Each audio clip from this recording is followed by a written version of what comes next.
I'm Sydney. And welcome back to The Peanut Gallery.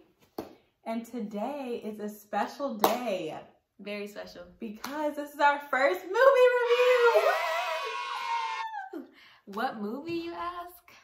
We're doing The Platform, the Netflix original. Yes. Now, it'll be a very interesting video because I loved this movie. And I was there. It happened. It happened. It doesn't feel exactly the same as I do. So this should be fun. Let's get into it. All right, peeps. This is spoiler alert. We will be recapping and reviewing the entire movie, The Platform. So if you haven't seen it, leave. You gotta go. And I'm then sorry. come back later. and then watch the video. Our main character's name is Goring. We see him. He's just now waking up in the pit, which is what we will learn it is called. He's been thrown smack dab in the middle of this odd situation. And his roommate, he's a very interesting guy. You get the idea that the roommate is maybe more than a little strange. And some marbles are missing. Yes, it's cool. Yes, just a few. Obviously, our main character, Goring, he's like asking questions. He's trying to get information because he doesn't know what's going on. Like right now, we know that they're on level 48, and the roommate's like, "Oh, well, that's a great level. This is a pretty okay level to be on. I'm sure you'll come to see that in a matter of time." So immediately, my ears are like, Not too far after that, we see The Platform, the movie's namesake, descend, and lower down, and I want you to describe it because it disgusted me so much. It was like people just ran through and touched and ate and munched on like this whole, it looked like in the past it was gourmet looking because they had like fine china, all that, but it was like pre-eaten food. You can infer, like by all the things you're saying, that obviously this food has been picked over by everyone on level 47 and above. In the midst of that, while he's refusing to eat, the first couple of days he refuses to eat, we hear the room, like he asked the roommate eventually, "Why are you in here?" For a trade, of course, and the trade, which I believe is that he tells him why he is in here. And he is now in the pit, or the hole as they're calling it, because he wanted a degree and he wanted to quit smoking. And also the item that he chose to bring with him inside of this place, because you get to bring one item, just the one, is a book, Don Quixote. So that's what he brought inside with him. And because he gives that piece of information, the roommate's like, "I guess that I will tell you why I'm in here." And he's in here because the way he told it was so dramatic. I will paraphrase to save y'all the time. He was obsessed with this infomercial about a knife. He bought the knife only to come home another day and see another infomercial about a new and improved knife. The same brand. By the same brand. A step up from what he got. And he was so, this is a knife that doesn't dull. And he was so disgusted with, he felt like the people were lying to him, that he threw his television out the window and killed an immigrant. And it's important that I say that he said that he killed an immigrant because he followed it with, "Who shouldn't have been there anyway, so whose fault is it really that he died?" Still his. Still his. It's a running thing throughout the whole movie that he does not think that it was his fault that he killed this guy. Eventually, Goring and Trimagasi, that's the roommate, they start to kind of bond just out of, I feel, solidarity. So you think that they're in it to win it together as a collective? Yes. That's what you're thinking. But of course not, because a little later they get moved to a lower level. I believe it's like I feel like it was in the hundreds. It was in the hundreds. It was 130 something, and we come to with the main character tied to the bed with a gag in, and he's like, "I'm sorry, I have to eat you because down here there's no food making it past. Like, we're not about to eat down here. Like, we're not." And then you start to see at this point that it's like an eat or be eaten situation. Like every man for himself. Really, the rest of the movie, this is just a very quick, shortened synopsis. The rest of the movie, we see him go through different roommates. We see him find and lose himself, and we see him come to terms with it at the end, and it's kind of open ending. So now, I feel like we need to backtrack a little bit to talk about some themes. In the beginning of this, he was very much so, if we all come together, we can overcome this situation. Exactly. He very much so was like, why can't we just talk to the people above us? Why can't and we you just could talk to tell he was kind of an intellectual to begin with, because everybody else was bringing weapons and that sort of thing.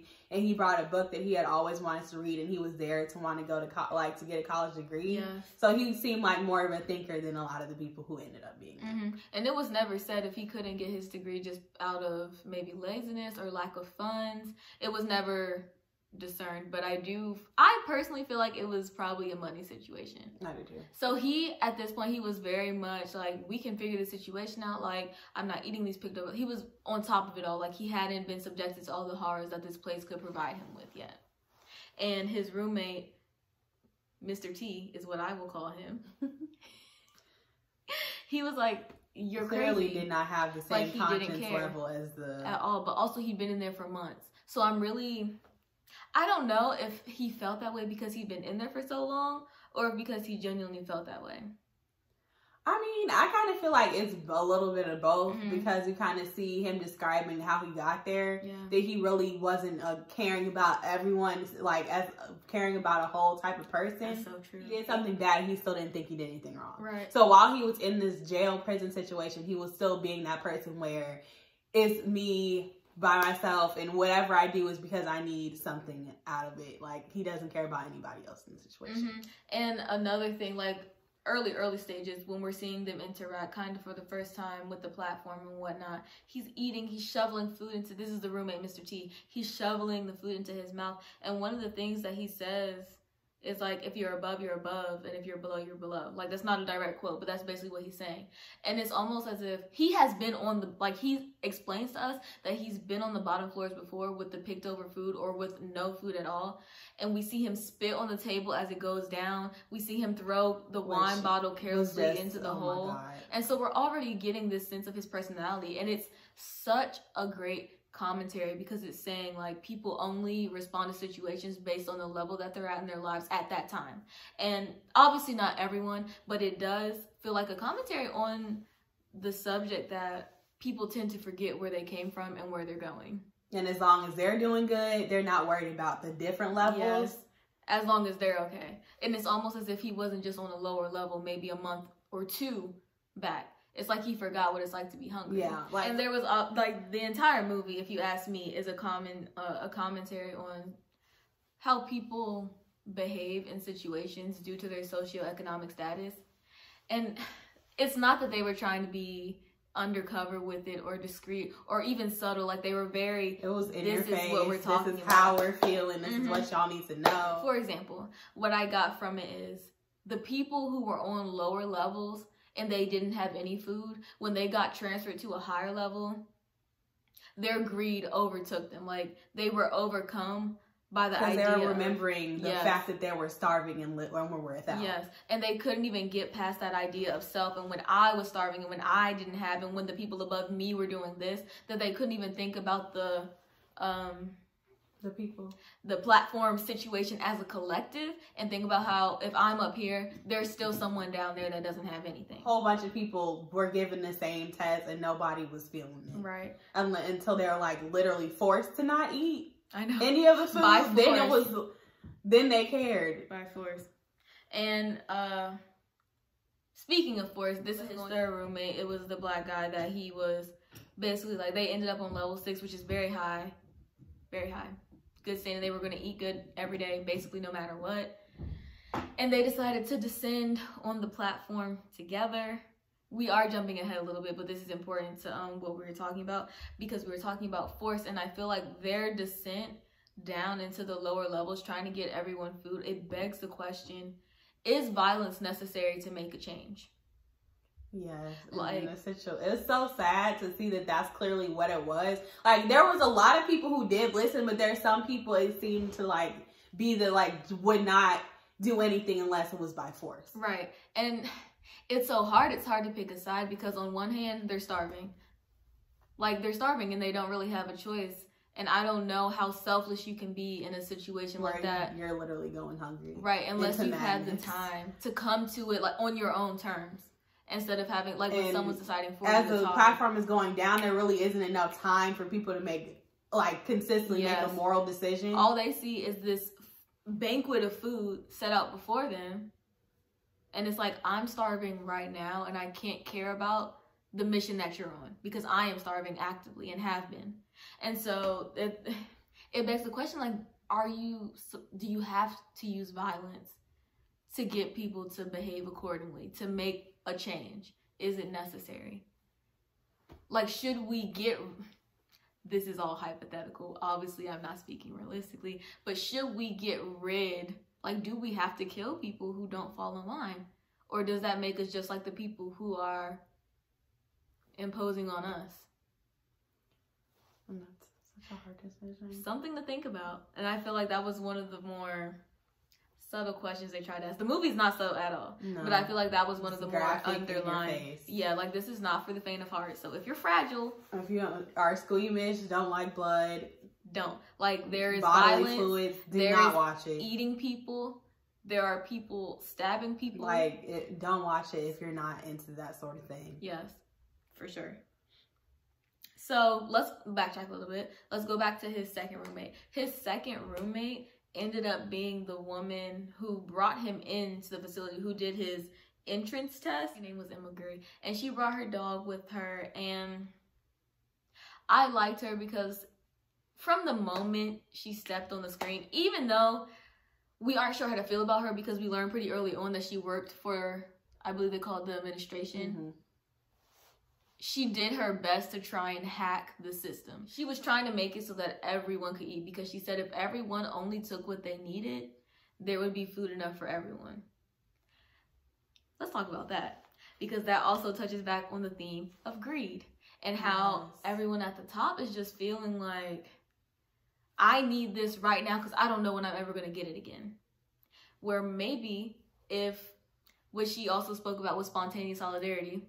If spontaneous solidarity happened and everyone only took what they needed, maybe everyone could eat. And from her, we also learned that they like to call the pit the whole vertical self-management.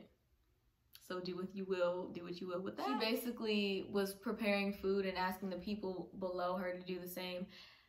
And unfortunately from that, again, talking about force, we saw that the guys would not listen to her. After 2 weeks, our main character was basically like, listen, I will honestly defecate on your food every single day if you don't only eat your portion and prepare a portion for the level afterwards. And unfortunately, Emma Gurry was sad about that because she was like, well, I didn't really want it to happen this way. She wanted them to come to the decision on their own. She wanted it to happen organically. And unfortunately, it was a threat that made it happen. Which brings us full circle to, do you need to be aggressive to make change happen? And if we're asking this movie, I would say the answer is probably yes. Yes. I would say the answer is... You let us know what you think. You let us know what you think. Because I think that's a very interesting question. Like, another important thing that happens is that there's a woman on the platform with the food. She sits there and she rides down every month looking for her son. She's violent. She has killed every roommate that she's had in order to ensure that just in case she finds her child, that they will be able to room with her. She saves Garang from being stabbed by... when it was really about to be the end for him. Yes, by from Trimagasi, from eating him. That was his first roommate. She saves him from that because he was about to get devoured alive, truly. Which sends our main character into a spree where he literally stabs his first roommate to death, and his first roommate continues to haunt him for the rest of the movie. And after that, she takes care of him, she goes. And as she's riding down, you just see the desperation that people are going through. Like, the movie is set up in the sense that when I first saw her on the table, I sincerely thought that she was offering herself to the lower levels as food because she didn't want to live anymore. And that is kind of the first person we see using the table, the platform, as a mechanism for transportation. Because if you're up high, not many reasons are going to make you want to go down low where there's less food. Another thing that I noticed is that the people below would often kind of shirk the responsibility of their actions. They would just pass them off like it was whatever. Yes. Because they were lower than somebody. Yes, like they would. And they would mistreat the people lower than them. Right. Because they were low. And they would often say, well, the people above made me do that because they put me in this situation and they made me hungry, but... Which is not holding yourself accountable to your own actions.